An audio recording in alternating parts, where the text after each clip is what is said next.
Hello, hello, my fellow geeks. You are listening to the Indian AvGeek, and I am Vishal Mehra. Today is the first of our two-part special, where we recap highlights of Indian aviation in 2024. Today, we will start with the ministry and the regulator, the guys at the top, and then we will move on to IndiGo. We'll talk about Akasa, we'll talk about Jet Airways, and finally go first. My dance partner for these two special shows is an old friend of the podcast and widely known as the OG of Indian AvGeeks, Devesh Agarwal. Besides the man behind BangalorAviation.com, which was my bookmark lunchtime reading for many, many years, he has contributed to leading global publications like Aviation Week, Condé Nast Traveler, The Economic Times, and The Mint. He remains a frequent flyer and shares the good, the bad, and the ugly about the Indian aviation industry without fear or favor. Thus, the right man for the job. Welcome back to the Indian AvGeek, Devesh. Hey Vishal, hi, how are you? And wishing you very happy new year in advance. So, to start this special episode, Devesh, if you had to sum up the year for Indian aviation in one word only, what would it be? I'm going to use a slightly long word. I would use the word metamorphosis. And what makes you think of that word? You are seeing changes. The government, came out with the Bharat Vayuyan Videyak, which is an update to the Aircraft Act 1934. You've got a new minister who's a little more dynamic, a little more social media savvy. He's trying to do a few things. You have seen Air India finally complete its merger with Vistara, and you are seeing IndiGo going in different directions. They have brought in, IndiGo Stretch, which is their effort at, for lack of a better word, a business class, even though it's not a full business class, but it is still it's a 2+2 abreast comfortable business class seat, etc., which is featured on all other domestic carriers. So you're seeing that. You're seeing Akasa come up. You are also seeing Jet Airways go down, Go Air gone. So it has been a year of, as I said, metamorphosis. Some things have grown, some things have died, some things have improved. And that's it, folks. I think Devesh has summed up the episode right there. Plenty of highlights and lowlights in the year. Let's cover them in no particular order, but let's start with the guy at the top. I guess we're covering it in some order. All right, let's start with the MOCA and DGCA. What do you think was the most significant decision or reform by the ministry and the regulator in 2024? So, as I said, they passed the Bharatiya Vayuyan Videyak, which is the updated legislation, which was recently passed, if I remember, I think October or thereabouts, very recently. So that is going to replace the old Aircraft Act 1934, which was first introduced by the British during, the time of colonialization. It has brought in, especially towards the manufacturing segment and the MRO segment, areas in which India is advancing in the aerospace field. And also, it's okay, in some ways, I would consider it a negative. It has brought in a little more, given more powers to DGCA and BCAS, the Bureau of Civil Aviation Security, and the Directorate General of Civil Aviation, which are still not, in my opinion, independent bodies that they need to be. So hopefully the government makes them independent in the future, and then those, stronger provisions will, be less bureaucratic, encumbering to the rest of the industry. So by and large, that's an update. To me, that was the major thing. They did have the Asia Pac ministerial conference of the International Civil Aviation Organization, ICAO.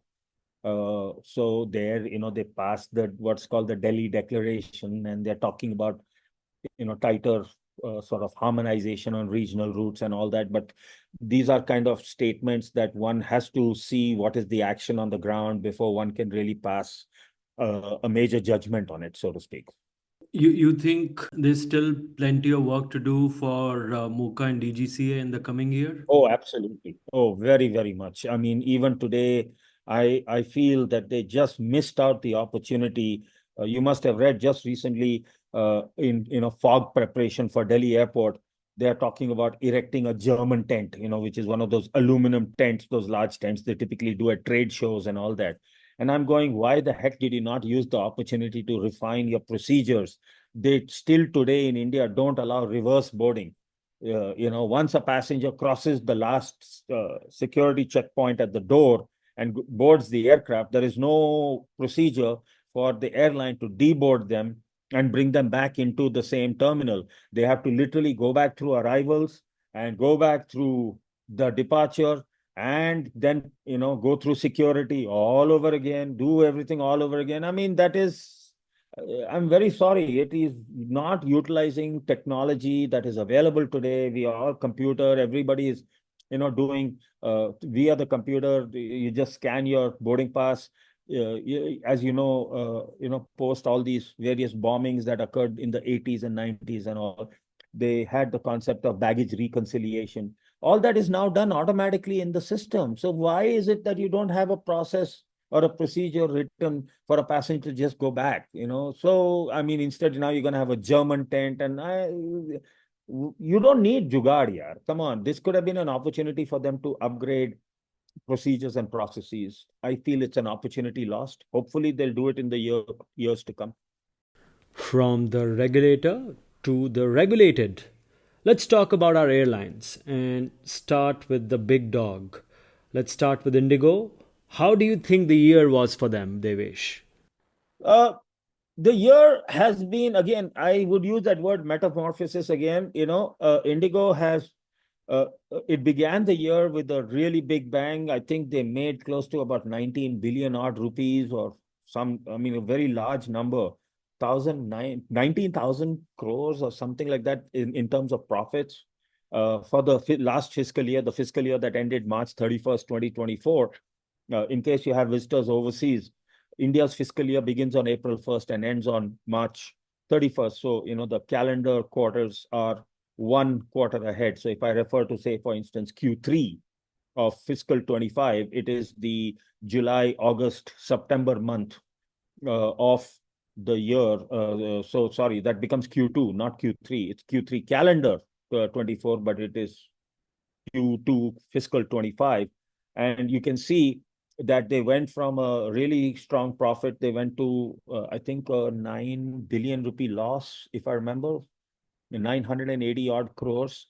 And it is interesting because Q2 is reasonably decent. It is a weak quarter traditionally, but Indigo's passenger numbers went up, its load factors went up, but its revenue per available seat kilometer, which is a metric of measurement, basically it's a measure of profit, or rather income. Indigo's RASK, as we call it, went up about 6.8%, 6.8%, but its costs per available seat kilometer went up almost 17%.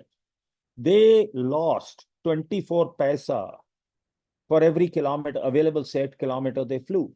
That is a loss of almost 5.4% at an operating level. It was, I think, only the income from their sale and lease back and all that they got that kind of helped bring the figures into a less of a loss. But what it showed us is that the euphoria of 2023, the revenge travel that we saw in 2022, 2023, and to some degree the early part of 2024 has started tapering down, number one. Number two, we are seeing all the recently privatized airports jacking up their fees quite significantly. There are certain airports like Guwahati and all where the fees like almost went up 200-300% after privatization. And this has obviously impacted Indigo because India is still a relatively inelastic market when it comes to fares. Majority of passengers, and the other thing is, other than air travel, excuse me, other than air travel, the Indian passenger or the Indian traveler today has got so many options. You've got faster trains, you've got all the expressways, so road transport, even the state transport, the state-owned transport corporations, they're bringing in more of your Volvo and Tata Marco Polo buses and things like that, which give a nice air-conditioned, comfortable ride at a very competitive price. So people are finding, shorter distances and all, which they used to traditionally previously take by an aircraft for comfort factor. You're finding those passengers also moving to surface transport. So IndiGo is definitely facing headwinds on that front. And the other thing to keep in mind, has got uh, IndiGo has got or had almost 77 plus aircraft on ground because of their, Pratt and Whitney geared turbofan issues. And they have reduced it to, I think, 68 or 69 aircraft. They're, No, the about, last I heard was around 40 odd aircraft. oh, no, no, no, no, no. They're in the 60s. They're in the upper 60s. They're planning to come down to 40 or so by late 2025. And that is because RTX, which is now the parent company of Pratt and Whitney, what used to be the earlier Raytheon, they had already put an announcement in one of their earnings calls. I think almost this is about 6-9 months ago. They had announced that they have empaneled more MROs and they are able to increase the output of the replacement products so that they are expecting a reasonable reduction in the off-wing time for the engines. So it is based on that you can see IndiGo is also making certain forward statements that, okay, from the upper 70s, they've come into the high 60s. And now they're going to be moving down towards the 40s, in about a year and a half's time. So despite all these issues, you can see that IndiGo made a loss. The costs went up. They also are facing, pressures on people Sorry, IndiGo costs. made a loss when? This quarter two, The last quarter. Right, right, the right. last quarter which they have Yeah. released results, which is the quarter which ended September 30th, they have made a loss, and it is showing in the form of increased costs. Yeah. So naturally, it is, if you see, IndiGo has started looking at a business class. They have started looking at, flying more and more international, Yeah, where they get. we'll just come to that, in fact, Devesh. Yeah, So, as a side note to the listener, Indigo made this year, the end of this financial year, like Devesh was saying, about 8,172 crores, which is roughly $1 billion. The year yes. before, they had made a loss of 300 crores. So very, very strong last financial year for Indigo. The quarter, again, Devesh was just talking about, is traditionally a weak quarter. Sometime next month we would hear from Indigo again on how the O&D quarter went, which should be very strong.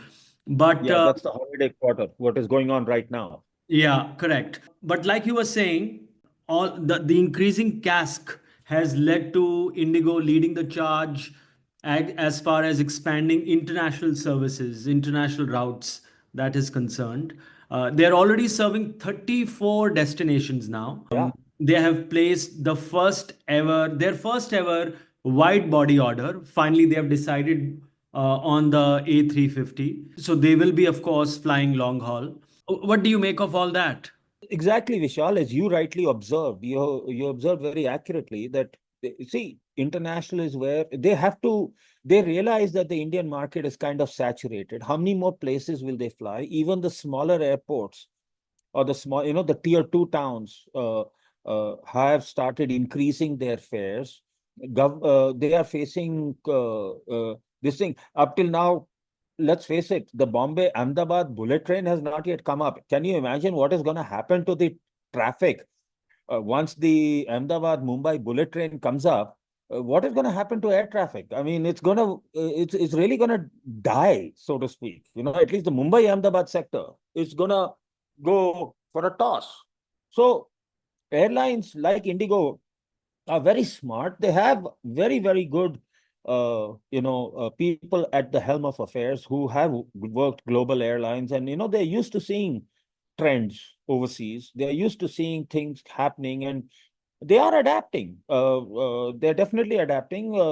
As I said, the IndiGo stretch product is a kind of a business class minus product. It gives you the good seat, but it still has a cold meal. It's okay. I mean, the question is that if they're able to attract the higher yielding crowd, they will do that. And it has to, this thing, they have to look beyond the traditional, being, okay, I'm always on time, I'm going to be very low cost, I'm not going to serve you, any hot food, etc., etc. They have to morph into a what I would call as a hybrid carrier, not just a low fare carrier, because their future lies there.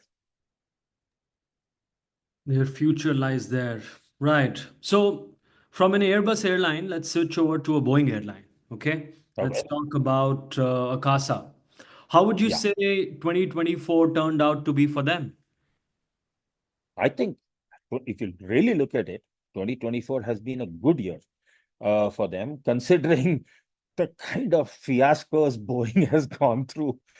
Sometimes I joke with my friends. I said, how badly has Boeing screwed up that the Pratt and Whitney GTF engine issue has completely gone off the media? Nobody talks about it anymore.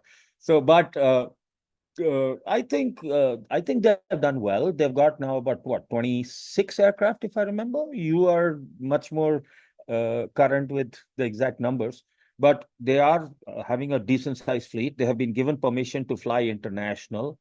They have a very competent team at the helm of affairs. I would say they've got a very professional team, led by, of course, Vinay Dubey, and then you've got all the other team members there.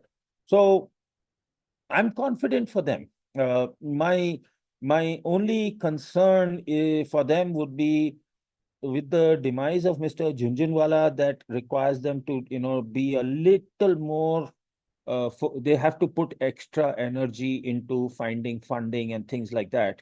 But otherwise, it's a competent airline run by competent people. I've had the pleasure of flying it. They have this cafe Akasa, which has got very nice food on board, things like that. They've got their fundamentals right, and I see them continuing to grow. I flew them last week as well, and it was a pleasant experience. On the funding bit, they've recently got a funding boost. You would know that, about No, 130, $140 million. they are working on it. I don't think that amount has still come in. They are in discussion with certain people. And I think To they the are last. the same people. So Premji Invest, office of the late Jhunjhunwala, Mr. Jhunjhunwala, as well as I think another firm representing the family office of Azim Premji and Ranjan Pai. Right. So all those guys, I think they have invested before in the airline. They are investing again about Yeah. 130, $140 million. So hopefully that would help. But you were just talking about how they are a well-run airline, but there have been a couple of DGCA notices as well, Devesh, right? They've faced regulatory challenges. There are issues regarding pilot training that DGCA is talking to them about. There are issues regarding maintenance standards. Slightly worrying for a new airline. Well, in some ways, remember I earlier told you, by giving more powers to DGCA and BCAS, the government just sort of increased the bureaucratic oversight. This is kind of something there. It's something that I really would not like to comment on a podcast. See, if you look at the competitors of Akasa, they either are significantly bigger, or then they have significantly deeper links within the government. So I don't want to really turn around and say too much more than that. I think your readers, or rather your listeners, are going to be smart enough to understand what I'm trying to imply. And for those who are not smart enough to understand, They are very smart. Trust me, your listeners are smart people. I'm one of them, by the way. well done, listeners. You are all smart. What do you think are the things that Akasa needs to work on come 2025? What does the future hold for Akasa in your opinion? I think for sure they definitely still have to work out the niggles that they have, especially on the, the super skilled workforce, the cabin crew. I mean, no more the cabin crew, rather the, the flight crew. They would need to work on those elements. I think they have set up a organization which is appearing currently top heavy purely because they have not grown to the size of the fleet that they had envisaged, and it is of course something that they cannot help. It is ultimately Boeing that is, repeatedly making mistakes and facing all these kinds of headwinds that they are. I feel, if in 2025, if they get the aircraft that they're wanting, and they are now going to be getting the max 8-200s, which is in that 200 seat configuration, which will help them bring their costs down. That is going to, you'll start seeing streamlining of the organization. You'll start seeing a better rationalization of costs. You're going to start seeing, then what today appears to be a kind of a top heavy organization will start looking more, this thing will look more balanced, so to speak. And so I think Akasa needs to just keep focusing on what they're doing. They have an excellent operation, and they need to continue working on their excellence model. Vinay Dubey is a very seasoned industry veteran, and if I recall, his background, in fact, was operational excellence and things like that. Operational efficiency, things of that nature. So he is a person who can, keep the airline and run a tight ship on the airline. Uh, it is important. A lot of times people say, oh, control costs, control costs, control costs. And I still remember one airline CEO, he made a statement. He says, you can make a pizza cheap enough that nobody wants to eat it. So there's always a balance between cutting costs and making sure that you still deliver to the customer what they need or what they expect, or even or then would be what they're willing to live with. It's interesting you mentioned how they are top heavy right now, because somebody was telling me a few days back how there are almost 19 vice presidents or AVPs at Akasa, which I felt Right. was just incredible to hear. So,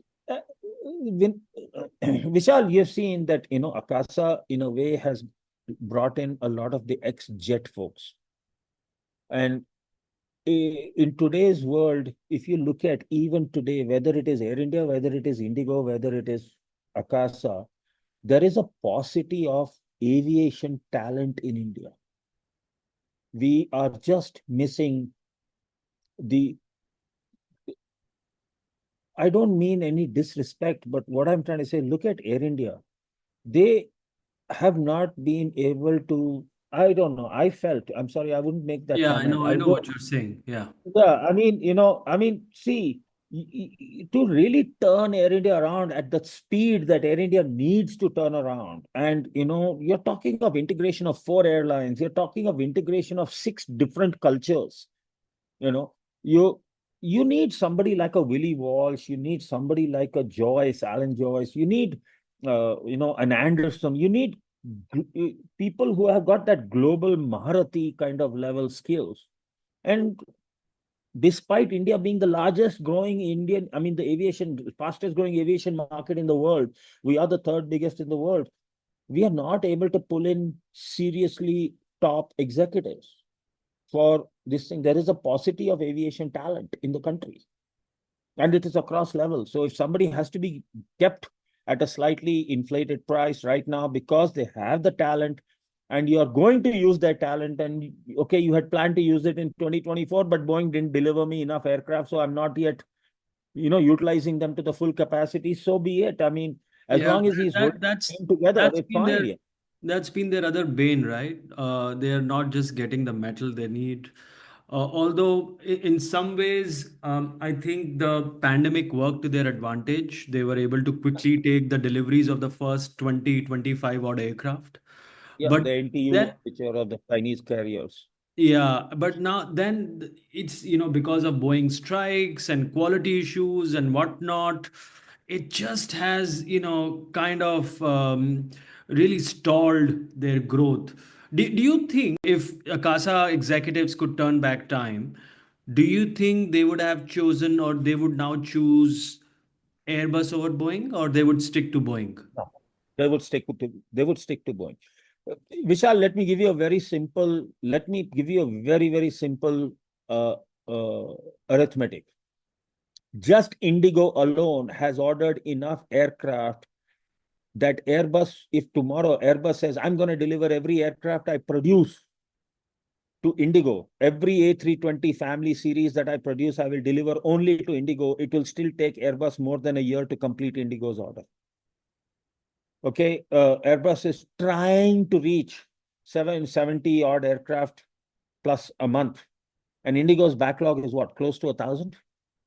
So it even 70 into 12 months is still 840. I'm just saying that where in front of Indigo does Akasa even have even the minuscule chance of influencing? All that Indigo has to do is, yaar, in corporate politics, they'll say, हाँ यार इसका order पकड़ के रख लो, मेरे को माल चाहिए, उसको नहीं दो, खत्म.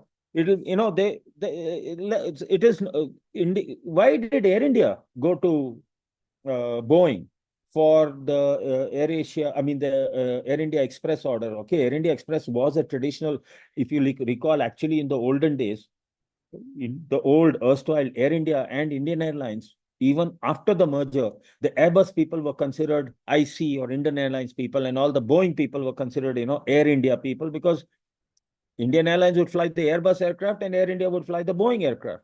And that's how the division of labor took place. I think we might be deviating right now to Air Yeah. India.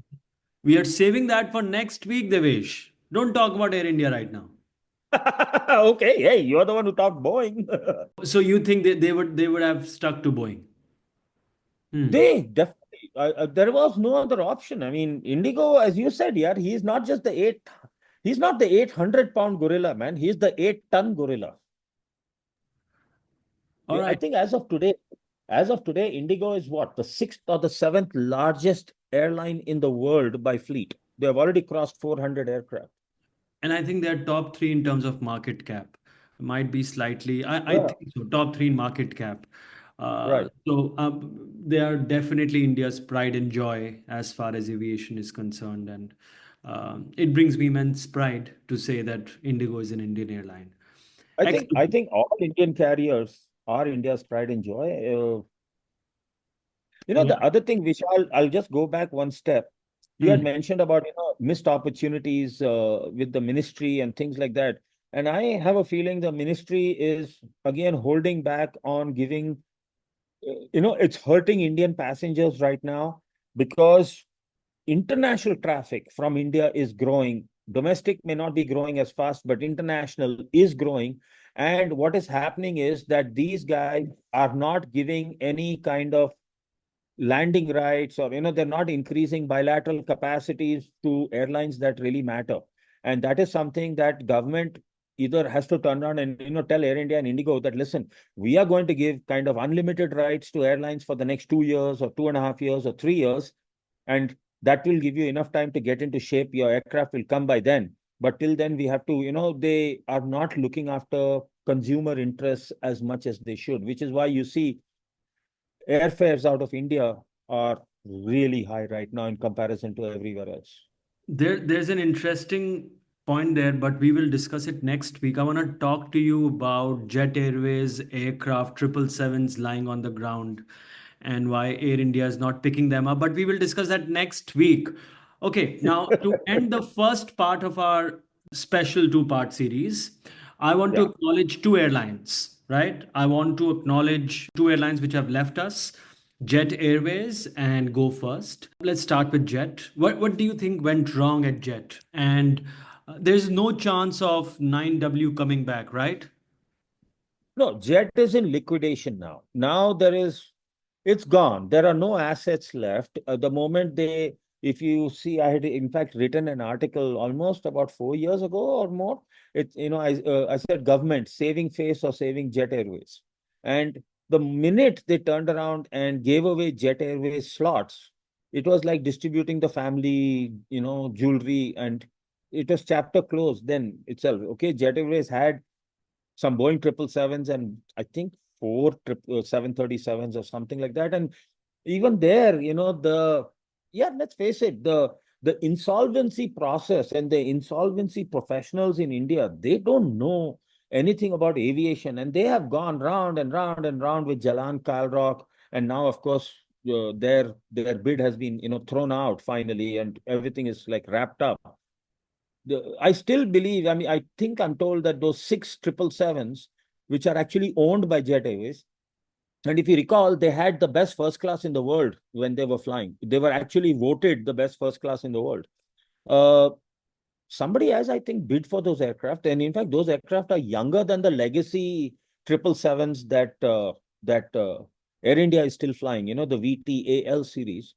These aircraft were, I think, initially delivered starting 2008 or thereabouts, and up to 2014, if I remember. And they have been, in fact, leased out to Etihad, to Gulf Air, quite a few airlines. It's not that these are good aircraft.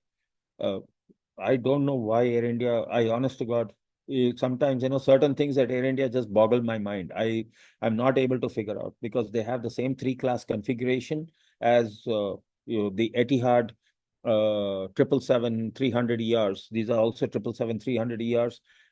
They have the same configuration. I mean, they have the same three-class cabin. It's not the same actual hardware, but it's a three-class cabin which Air India has leased from Etihad. So I don't know. I mean, they could, and this would have been an India to India transfer. It could have been done very quickly, very easily. I just don't know. Again, as I said, lost opportunities.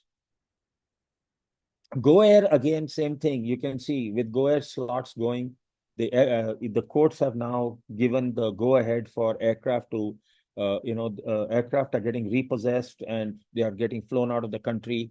Uh, there is still a bit of a sticking point with the engines, because the engines were not maintained. So I'm given to understand that the lessors are kind of taking exemptions from the DGCA after bringing the engines back to some form of specification.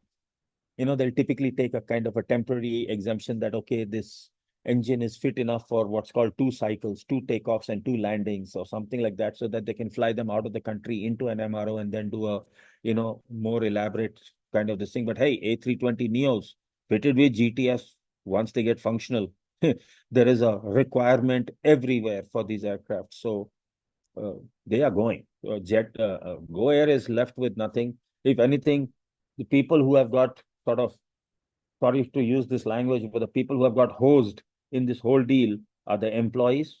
It is the vendors who will not see a pie of what they are owed. And it is you and me, because the banks are the ones who are going to take a haircut, and the banks basically, most of them are government controlled, and it's our taxpayer money that is used to fund them. So that's where things are, unfortunately. So you think this is the end of the runway for Go as well? Yeah, yeah, Go is gone. And sorry for the And pun. the government is about to also give away the slots. I think they had, especially I think the Pune slots are supposed to be very valuable. Today, Vishal, all slots are valuable. I, I can't think of any. I can't think of any city where the slots are not valuable. And Go had significant presence uh, in the regional international market as well. From here to the Middle East, here to the Southeast Asian countries. So yeah, you can be rest assured. People, their competitors are waiting in the wings. Literally salivating at the chops, just uh, waiting to lay their hands onto those slots.